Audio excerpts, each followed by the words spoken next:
So mga kamamis, another mini vlog. This is Mama Lai. Samahan niyo ako ulit sa aking ganap ngayong araw.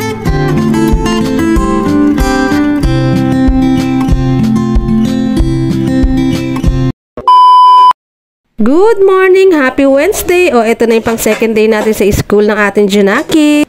As usual, paulit-ulit lang po yung aking ginagawa araw-araw. Nagliligpit muna dito sa kusina bago ang lahat.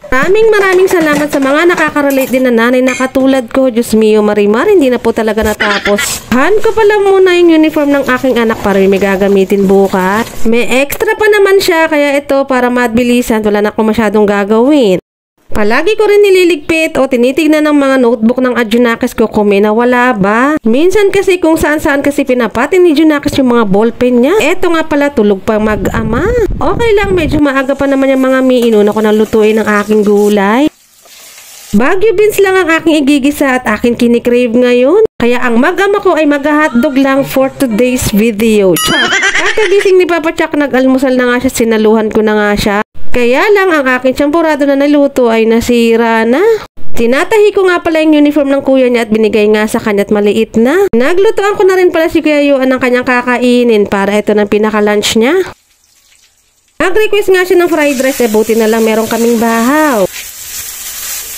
Habang kumakain ng Kuya Yuan, ng Papa Chuck nga niya ay naliligo na at inaayos ko na yung mga gagamitin niya. Nagligpit na nga rin pala ako dito mga mi at dito talaga kami sa baba na talaga natutulog. Tamad na talaga kami umakyat sa taas mga mi dahil pagod namin akyat baba. Pagkaalis nga ni Papa Chuck, ayan, ako ay naghugas na muna ng pinggan para mamaya paghatid natin kay Kuya Yuan, wala na akong gagawin. 11 o'clock na yan, kailangan na magayak ni Kuya Yuan dahil nga pipila nga daw siya. 11:30 na nga ito mga mi at nag-aya na siya lumabas.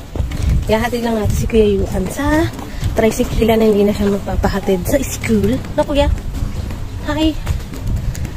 Pagpasensyahan nyo at nahihiya na nga itong aking kuya. At eto na nga, struggle is real. Nag-aantay na naman kami ng tricycle.